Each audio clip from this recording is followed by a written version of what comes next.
Salut à tous, merci de prendre ce rendez-vous sur votre radio Sota FM. Merci également aux internautes qui nous suivent sur Sota TV, la page web de votre bureau de presse Sota TV. Merci donc de vous installer confortablement. Le 28 février dernier, 3 ministres du gouvernement étaient à Malanville. Il s'agit notamment du ministre du Plan et du Développement, Abdoulaye Diokane, du ministre de l'Économie et des Finances, Romuald Wadani, et le ministre de l'Agriculture, de l'Élevage et de la Pêche, Dosso Oui. Vous étiez également présent sur la toile et sur les médias pour constater la présence de cette autorité ici. Mais l'aspect qui a retenu l'attention, il s'agit bien entendu de l'ouverture de la frontière par le Bénin. Donc les autorités étaient venues constater cela, mais dans les coulisses, on apprend en tout cas de nos sources que l'objet de cette visite n'était pas que cet aspect d'ouverture de la frontière. Il y a bien des questions qui ont motivé cette descente des autorités ici à Malanville. Et pour en parler, nous avons trouvé la bonne personne pour mieux comprendre ce qui a été donc à la base réellement de la descente des autorités. C'est pourquoi nous sommes dans le bureau du directeur général de la TDA, VN, l'Agence territoriale de développement agricole Vallée du Niger, pôle 1. Jean-Bertrand Dansou, bonjour, merci de nous avoir accepté chez vous. Merci. Bonjour, monsieur le journaliste. C'est un plaisir pour nous de vous recevoir. Un plaisir partagé également puisque nous sommes venus à la source de l'information. Vous le savez, comme nous tous d'ailleurs, les 3 ministres qui étaient ici à Malanville. Et tout ce qui a retenu l'attention, c'est justement l'aspect ouverture des frontières qui préoccupait toute la population béninoise. Mais dans les coulisses, vous nous disiez qu'il n'a pas été que question de cela. Qu'est-ce qui aurait pu motiver la descente de 3 grosses autorités ici à Malanville? Oui, la question est bien posée et je crois qu'elle mérite une réponse. Et les ministres ne se sont pas déplacés vers Malanville pour constater seulement l'ouverture de la frontière du côté du Bénin, mais aussi pour un suivi de travail technique sur le terrain à Malanville ici par rapport au grand périmètre irrigué de Malanville. Et c'est toute une histoire. Je vais essayer de ramasser cette histoire et vous dire comment on en est arrivé à ça. Et il s'est fait que un producteur de Malanville a dénoncé un certain nombre de faits qu'il juge contraires à la bonne gestion du périmètre irrigué de Malanville. Et cette dénonciation a été adressée au MAEP, au ministre de l'Agriculture, de l'Élevage et de la Pêche. Ce dernier a dépêché à Malanville le directeur départemental de l'Agriculture, de l'Élevage et de la Pêche, qui, avec son équipe, est venu faire des investigations pour mieux comprendre ce que ce dernier reproche à l'équipe dirigeante de la coopérative du grand périmètre de Malanville. Il faut dire que ce travail a été fait non seulement avec les producteurs dans le périmètre, mais a été également fait avec l'agence, la TDA, et a été fait également avec la mairie de Malanville, qui est l'autorité qui couvre toute la commune de Malanville. Et de ces résultats, ils ont pu dégager ce qui est juste comme dénonciation et ce qui n'est pas aussi juste, qui a été formulé, et toutes ces analyses ont été faites et les résultats transmis au MAEP. De ce qui est écrit et de ce qu'ils ont constaté, le maire a fait un rapport à son chef, qui est le président de la République. Et de ce qui est décidé, le président de la République a voulu lui-même prendre les choses en main et puis a décidé que ces producteurs soient invités à la présidence, les premiers responsables, ceux qui ont travaillé sur ce sujet, comme la DEDA et la TDA, et nous, les représentants, je veux parler du DG et du directeur, et nous deux, nous avons été aussi invités, mais ce qui a été aussi un peu pas compris du commun des mortels, c'est que les politiciens du coin ont été également invités. Justement, qu'est-ce qui peut motiver? Parce que ça paraît quand même étonnant, comme vous l'avez dit. Et oui, et c'est que la coopérative, dans le temps, est manipulée aussi par les politiciens du coin. Ah bon? Oui. La tenue des AG, on dit c'est telle personne qui doit rester là, d'autres disent non, c'est mon type qui doit rester, et ça devient une affaire politique, et ça a contribué aussi aux résultats qu'on constate sur le périmètre. Donc le chef de l'État les a invités pour les écouter et pour qu'on puisse comprendre quel est aussi leur rôle, leur part de responsabilité sur ce qui s'observe sur le grand périmètre. Donc la discussion a été franche devant le chef de l'État et les producteurs ont posé les grands problèmes auxquels ils sont confrontés. Ils ont posé ces grands problèmes. Je peux vous les lister très rapidement. Il s'agit de l'envahissement du périmètre par les eaux sauvages, de l'assainissement de Mananville. Donc, les travaux d'assainissement qui ont été effectués ont dirigé les eaux pendant les saisons des pluies, les eaux sauvages vers le périmètre, avec tout ce que ça comporte, les sachets, les matériels, tout ce qu'il faut. Et ça conduit à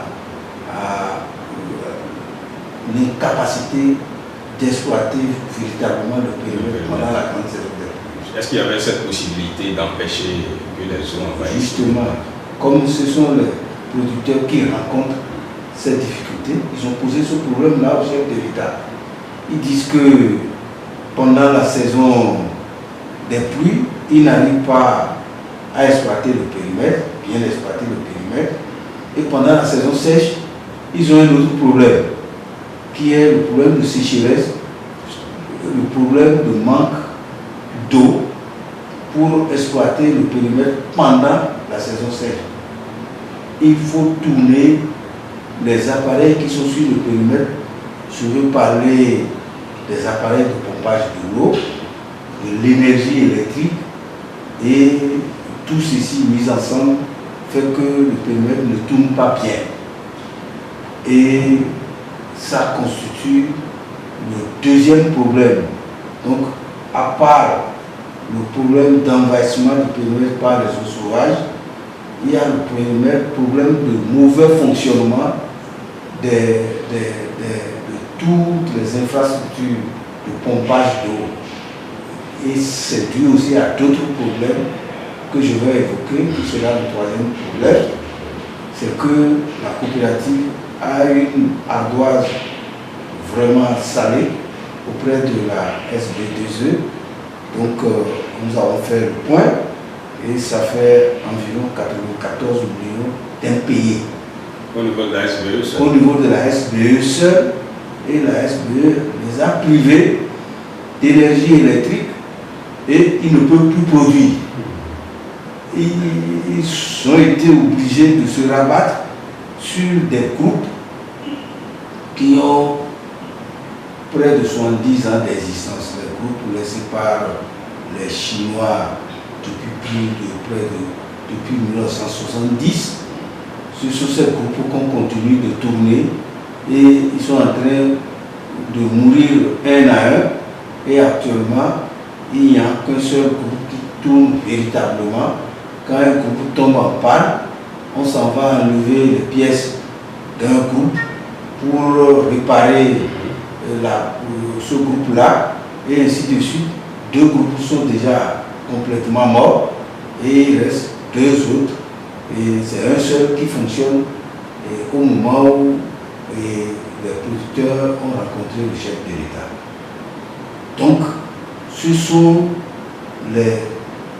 ces trois problèmes, mais celui qui a fait une dénonciation a parlé aussi de la mauvaise gestion. La mauvaise gestion même du périmètre.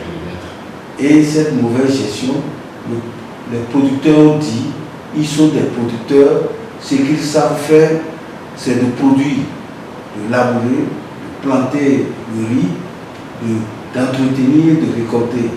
Ils ne sont pas des gestionnaires. Et ils ont dit, le problème de gestion constitue un véritable problème pour eux. Et qui viennent poser au chef de l'État ces problèmes-là que je viens d'évoquer, que pour qu'ils puissent les aider à trouver des solutions. Maintenant, est-ce que les solutions sont déjà envisagées? Qu'est-ce que le chef de l'État leur a promis? Le chef de l'État a dit, je crois, que certains de ces problèmes qui ne sont pas de leur niveau, ils ne peuvent pas régler eux-mêmes, l'État s'en chargera. Il a promis sur place que l'État va s'en charger. Et il a promis que cette dette de plus de 94 millions, l'État va voir dans quelle mesure ce problème pourra être réglé pour permettre la fourniture de l'énergie à ce périmètre et par la SBE. Il a promis aussi de voir dans quelle mesure les problèmes techniques qui sont liés à l'envahissement du périmètre par les eaux sauvages et puis le problème de mauvais fonctionnement des infrastructures qui sont sur place au niveau du périmètre. Il a promis de voir dans quelle mesure ça pourra être aussi réglé.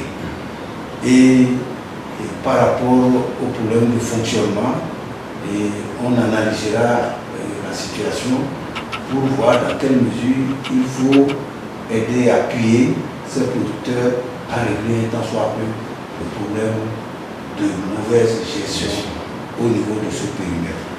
Et il a promis sur place que lui, il n'agit pas sans vraiment avoir la preuve de ce qui est dit. Je pense que c'est un président qui est très pragmatique. Il dit, je vais dépêcher un certain nombre de ministres sur place pour qu'ils puissent venir voir tout ce qui a été dit et confirmé. Et puis, des dispositions seront prises pour les solutions qui seront apportées dans ce périmètre pour permettre un bon fonctionnement du périmètre et puis mettre le périmètre à flot pour que ça puisse produire les 2 fois ou les 3 fois que c'est possible par an. Maintenant que les ministres sont venus à Toua, est-ce que réellement ils ont constaté ce qui a été dit dans la correspondance? Oui. Et je pense que les 3 grands problèmes posés par les producteurs, ils l'ont constaté sur place. Ils ont été sur là où les eaux se déversent sur le périmètre et ils ont vu les dégâts. Il y a une bonne partie du périmètre qui est envahie par un tas de déchets qui ont rendu le périmètre infertile. Nous sommes à Manonville, on constate le problème de salinité du sol au niveau du périmètre. Nous ne sommes pas au bord de la mer, justement. Donc c'est un véritable problème au point où il y a des parcelles qui ont été abandonnées par les producteurs parce que ça ne donne plus.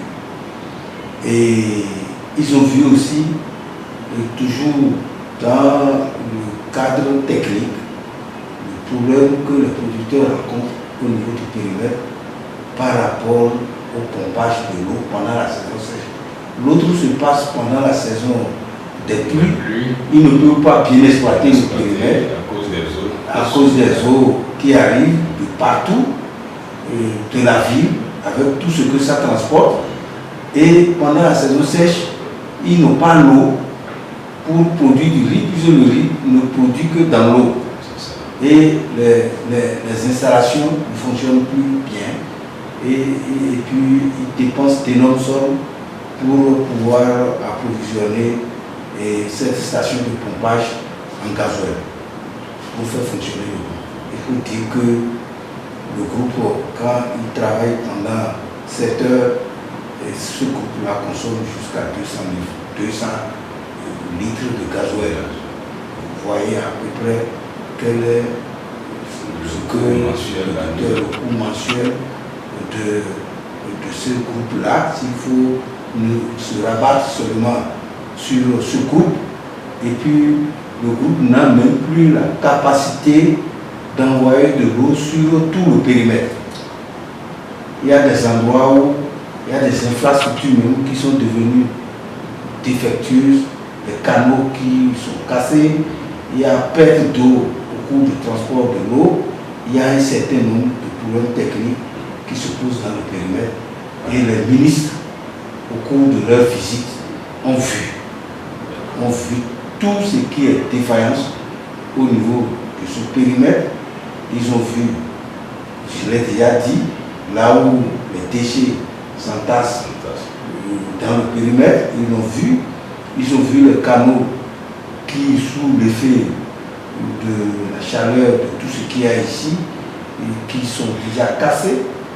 Et il y a des fissurations importantes qui absorbent une très grande quantité d'eau, et au point où l'eau n'arrive plus à aller à destination, même si on pompe l'eau.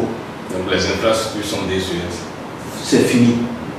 On a été à la station de pompage, on a vu les pompes qui existaient depuis 1972, 1973. Ces pompes-là étaient là, on ne les a jamais changées. On a vu les groupes qui étaient là depuis ce temps, ça n'a jamais été changé. Et on a vu tout ce qui est installation à ce niveau qui sont complètement dépassées. Donc le monsieur qui a fait les dénonciations a parfaitement raison.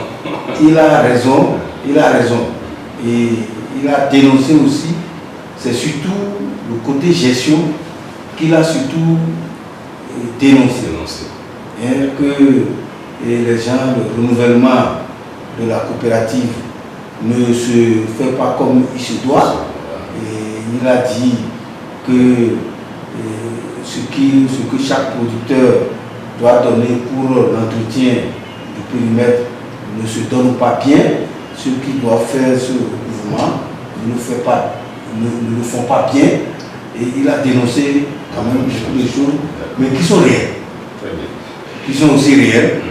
Et c'est ça, pour répondre à ces accusations, les producteurs ont dit qu'ils ne sont pas des gestionnaires et qu'ils se remettent au gouvernement pour que le gouvernement les aide à gérer ce périmètre, à envoyer des gestionnaires qualifiés pour les amener à mieux gérer le périmètre. C'est ce qu'ils ont demandé directement au chef de l'État.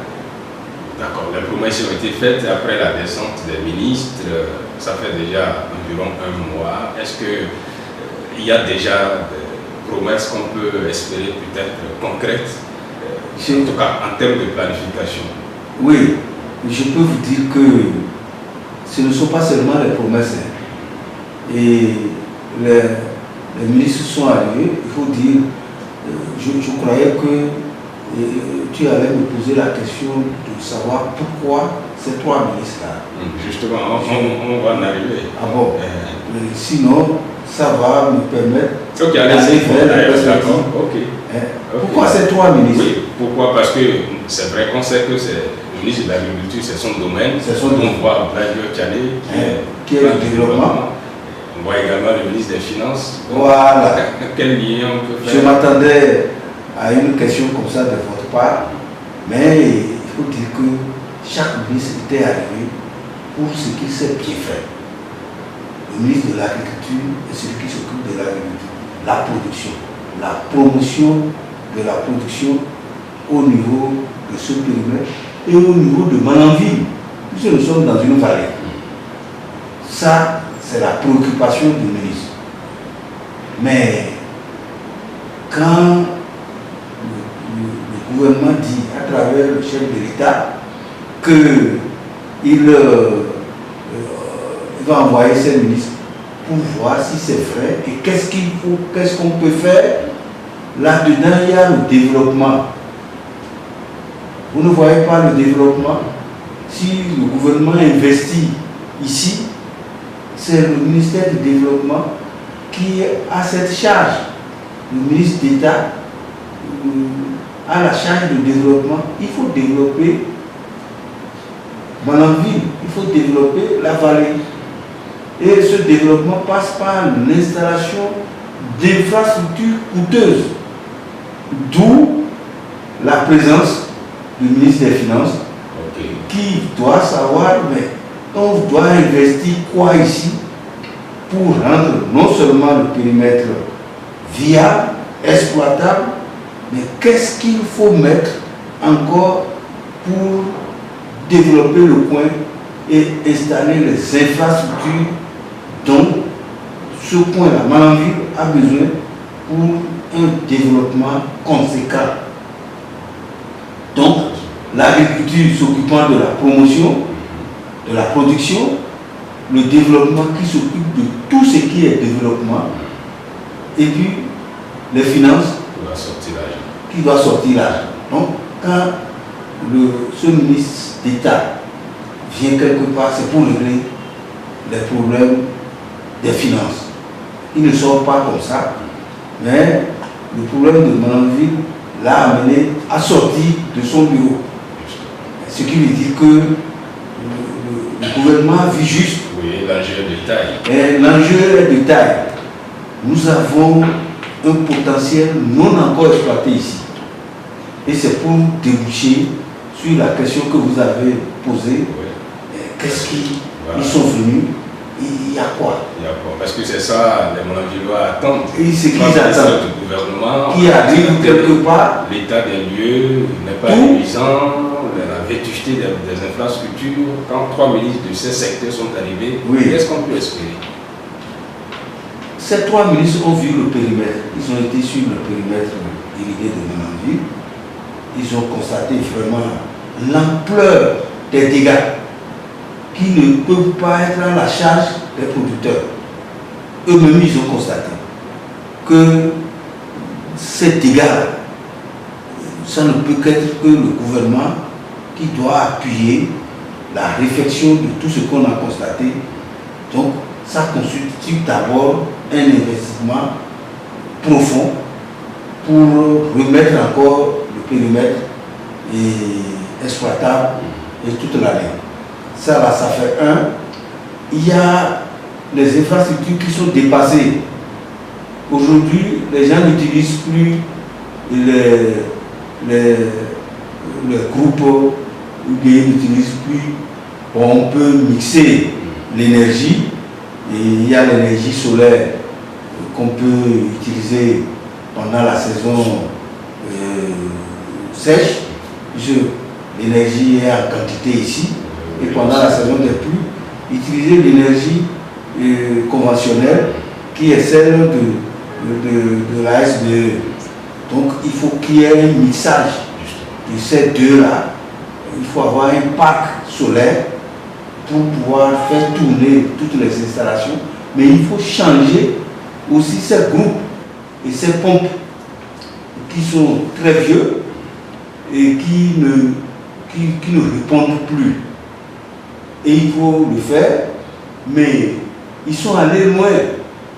Les producteurs n'ont parlé que du périmètre irrigué. Mais il y a d'autres possibilités d'exploitation de la vallée qui ont été vues par les 3 ministres pendant qu'ils étaient ici. Ils sont allés jusqu'au bout pour voir la digue de protection du périmètre. Et ils ont dit, il y a un projet d'installation d'une nouvelle digue pour protéger l'exploitation de la vallée en aval. Et ils ont vu cet aspect. Et ça a été pris en compte, qui n'était pas parmi ce que les producteurs demandaient. Il y avait le maire qui en a demandé, quand on était même devant le président de la République, donc les ministres sont allés au-delà de ce qui a été dit au palais. Donc cette digue, mais je peux te dire que le financement est bouclé. On va installer une digue de 5 km, de plus de 5 km, et qui va protéger l'exploitation en aval. Et ça va protéger une exploitation de 4000 hectares de périmètre irrigué qu'on aura installé très rapidement. Hein? C'est très très important. C'est le lieu de... Bon, je ne vais pas commencer par remercier. C'est justement très rapidement, quel délai comme ça les gens peuvent espérer. On est déjà en train de courir dans tous les sens pour mobiliser les fonds. Et je crois que les fonds seront mobilisés d'ici peu. Puisque c'est sérieusement, ça a sérieusement évolué. En un mois seulement, on a mobilisé déjà les fonds pour la digue. Ce sont des milliards. Ce sont des milliards pour la confection de la digue de protection contre les eaux du fleuve Niger. Et ça, c'est déjà mobilisé. Les études existent déjà. Donc la mise en œuvre va commencer cette année et certainement va s'achever l'année prochaine. Bon, mais pour ce qui concerne l'aménagement de 4000 hectares, c'est une option qui a été décidée par le gouvernement quand ils ont rendu compte au chef de l'État. Donc les dispositions sont prises pour que les études soient réalisées très vite. Il y a déjà des études dans le milieu. On sait comment la vallée se comporte. On n'ira pas dans des études qui vont faire des mois, des années, non. Il y aura une étude complémentaire technique qui sera réalisée très vite pour qu'on passe à la réalisation de ce périmètre de 4000 hectares. Ça va faire une centaine de milliards, ce qu'on est en train de dire. Donc, moi, je peux vous dire qu'on parlait seulement du périmètre et je vais vous dire ceci, le chef de l'État a vu juste. Nous voulons installer d'autres périmètres irrigués dans le pays. Et nous aurons 12 000 hectares de périmètre à installer.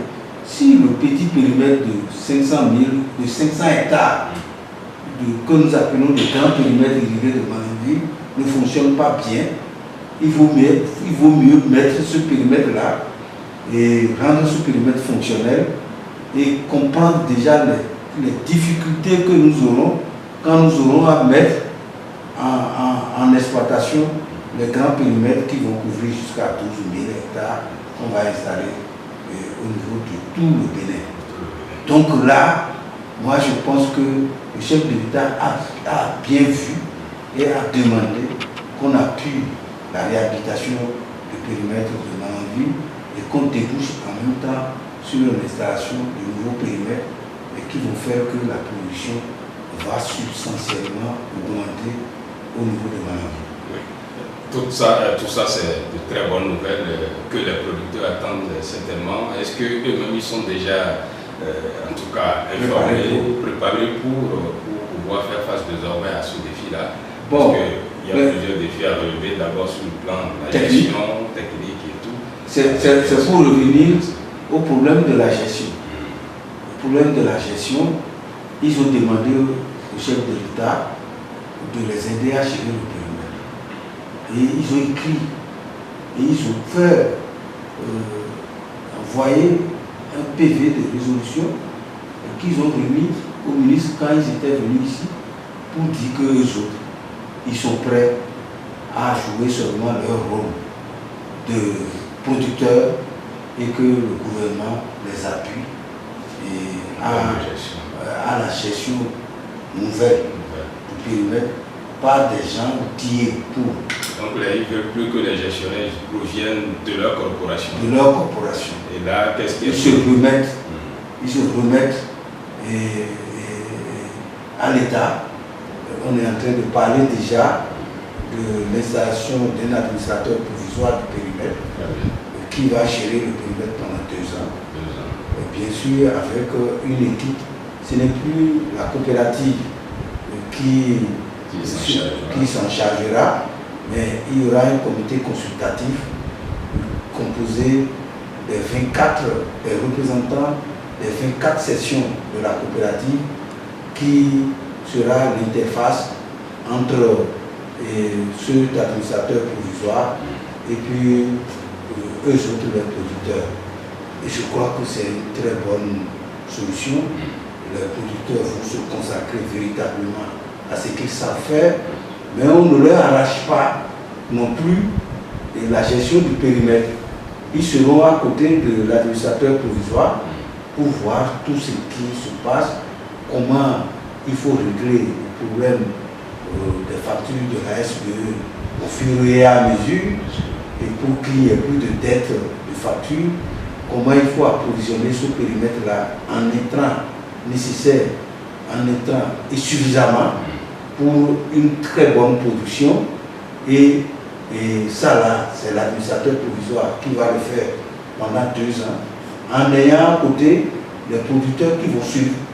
Pour être initiés. Pour être initiés à la gestion, avoir la main, puisque tout serait déjà tracé, ils n'auront qu'à passer là-dessus.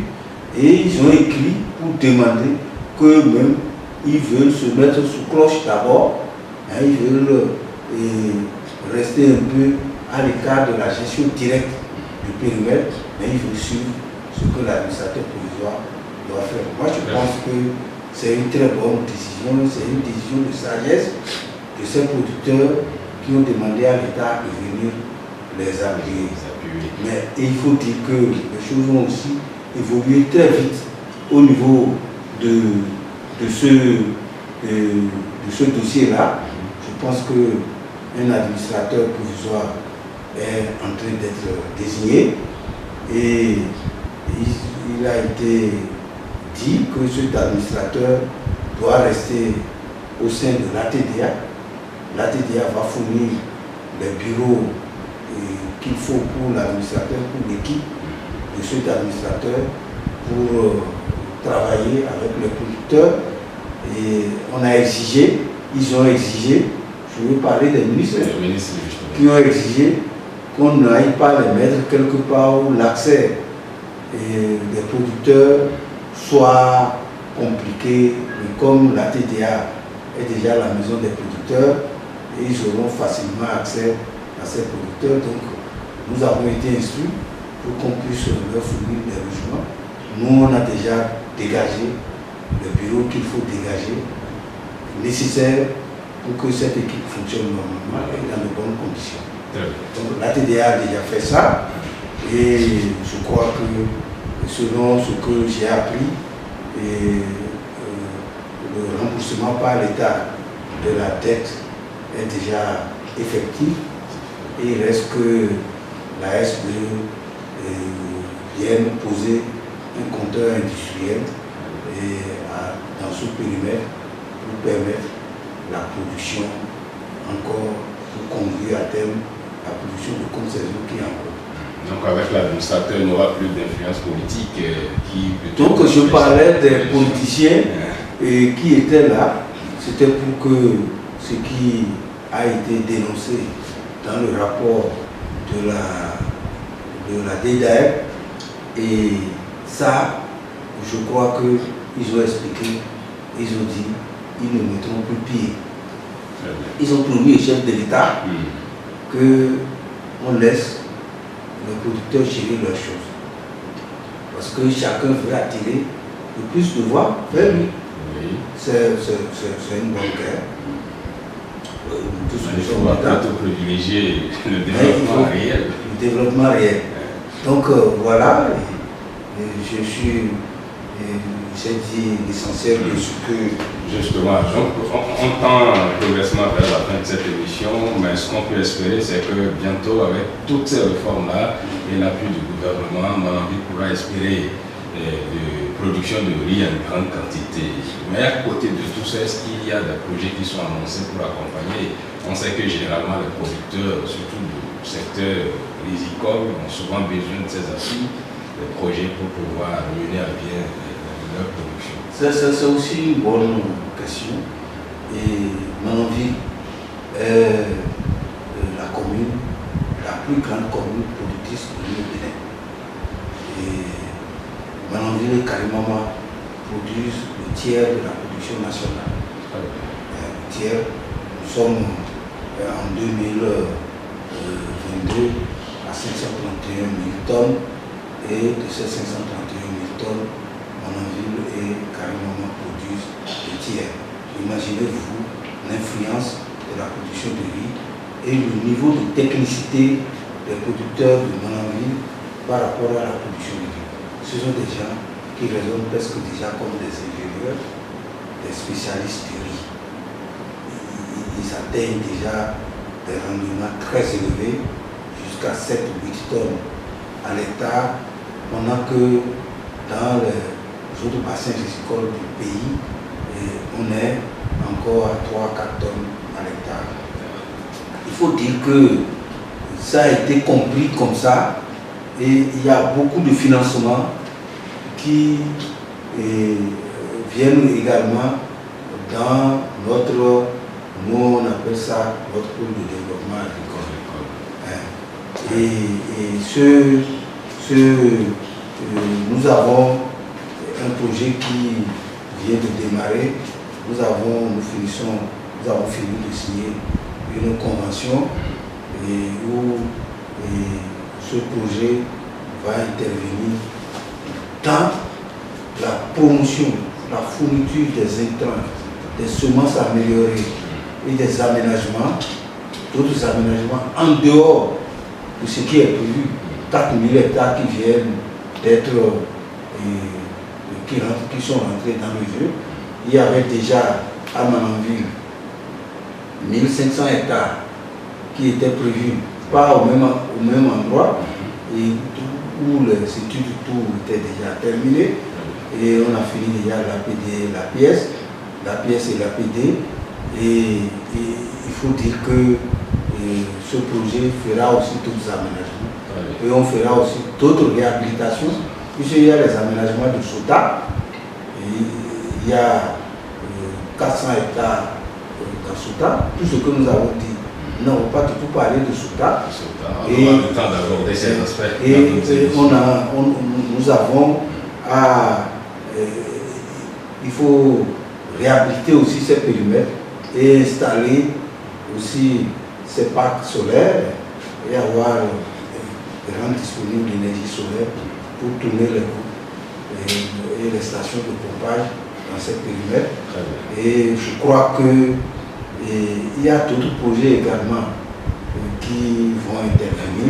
Alors, on aura le temps quand même de revenir spécifiquement sur les projets programmes qui interviennent dans notre zone ici et peut-être avoir la possibilité de parler de la production de riz sur le plan national.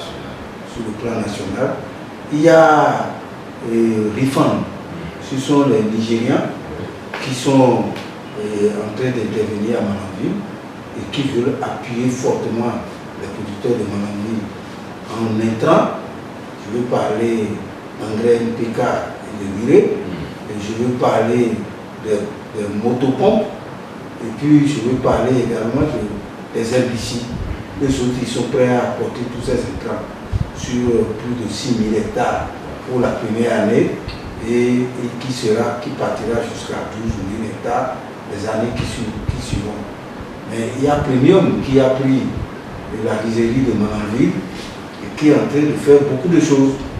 C'est qu'on n'en parle pas, mais ils font beaucoup de choses. Ils interviennent déjà dans la fourniture de semences certifiées aux producteurs. Or, les semences certifiées constituent un levier très important dans la production. Et ça, cette semence à elle seule peut permettre une augmentation de près de 30% de la production. 30%. Or, Premium en fournit déjà. Il faut dire que nous-mêmes, l'État a mis en place des fonds que nous appelons les fonds PNDF, qui s'occupent spécialement du riz et qui s'occupent des aspects que les producteurs ne peuvent pas à eux seuls prendre en charge dans leur portefeuille. Monsieur le DG, il y a un temps déjà vers la fin de cette émission. On a fait un peu le tour, on ne peut pas tout dire aujourd'hui parce que quand on parle du secteur agricole, c'est tellement dense, on aura d'autres occasions de mieux en parler. Mais déjà, qu'est-ce que vous avez à dire pour conclure cet entretien? Vraiment, monsieur le journaliste, je vais d'abord commencer par parler à Sota FM. Sota FM, vous nous aidez déjà, ce n'est pas pour la première fois qu'on intervient sur cette radio. Et je viens de constater que Sota FM a évolué et est en train d'aller à Sota TV. Sota TV, et je pense que ça sera un véritable outil de développement pour la localité et même déborder sur d'autres communes qui ne font pas partie de notre propre développement agricole. Ça, donc je commence d'abord par là, et nous avons déjà notre plan de communication qui existe. Nous allons voir dans quelle mesure on va travailler avec vous pour informer la population, informer même les techniciens, informer tous ceux qui interviennent dans le développement agricole de cette zone. Ça ne sera plus seulement le riz et les cultures maraîchères, mais on parlera de tout, de l'élevage et de tous les problèmes qui se posent dans notre localité et chercher les solutions par tous les moyens, comme ce qui se passe actuellement. Mais je vais me tourner vers le MAEP qui nous assiste déjà beaucoup sur le plan technique, sur le plan de formation, de renforcement de capacité et sur la mise en place des fonds, comme je l'ai dit, PNDF, pour appuyer les producteurs. Et je veux maintenant, en dernière position, et cette fois-ci remercier le chef de l'État qui a pris la mesure des choses, qui a vigoureusement, je peux dire, est en train d'intervenir vigoureusement dans notre pôle de développement agricole. Et je crois que si tout ce qui est prévu est mis en œuvre, nous allons doubler la production qui est déjà élevée sur le plan national. Nous allons doubler la production au niveau de notre pôle de développement agricole. On peut doubler si 500 hectares, plus 400 hectares sur Sota, plus 4000 hectares qu'on va installer, plus 1500 hectares encore à Malanville, en maîtrise totale d'eau, plus 1000 hectares à Carimama, et avec maîtrise totale de l'eau. Tout ça là, ça fait beaucoup, et je crois que ça fera bouger sérieusement la production. On passera de 2 à 3 productions par an au niveau de ces périmètres. Ça, on ne peut que remercier tout le monde, et le chef de l'État pour cette décision, et puis les ministres qui suivent pour les dispositions pratiques qu'ils ont mises en place pour rendre cette décision exécutable et puis profitable pour les producteurs de cette zone. Donc je vous remercie pour ce déplacement et je crois que nous continuerons de travailler ensemble. Merci beaucoup à vous, Jean Dansou, directeur général de l'Agence territoriale de développement agricole Vallée du Niger, la TDA Pôle 1. Avec vous, on a eu l'occasion d'aborder l'autre aspect de la descente de 3 ministres du gouvernement ici à Malanville. Leur descente le 28 février dernier a retenu l'attention, surtout sur l'aspect ouverture de la frontière qui a fait écho dans les médias. Mais avec vous, on a pu comprendre qu'il s'agit aussi d'une autre question du développement concernant justement le riz qui fait quand même le poids de Malanville, puisqu'il s'agit d'une commune productrice de riz et sur laquelle le Bénin compte vraiment pour rendre beaucoup plus viable ce secteur rizicole. Merci quand même à vous pour toutes ces informations, toute cette bonne nouvelle pour les populations de Manville qui vont désormais espérer une production beaucoup plus rentable grâce à l'appui du gouvernement qui a fait des promesses et qui a déjà pris des engagements et qui pose déjà des actes suite aux dénonciations qui ont été faites par rapport à la nouvelle gestion observée dans ce secteur ici à Manville. De grands projets arrivent et qui sont déjà aussi sur place pour contribuer au développement de ce secteur. Merci quand même à vous pour le travail que vous faites pour le développement de cette commune du Bénin de façon générale dans ce secteur du riz. Et on se retrouvera bientôt pour aborder d'autres aspects également, chers internautes et chers auditeurs, puisque nous sommes sur Sota FM et sur Sota TV, la page web du groupe de presse Sota. Et donc, merci à vous pour la fidélité renouvelée à nos programmes. On remercie également la réalisation qui a été assurée par Boubacar Toko, assisté de David Labo. Merci à toutes et à tous, on se reprend très prochainement.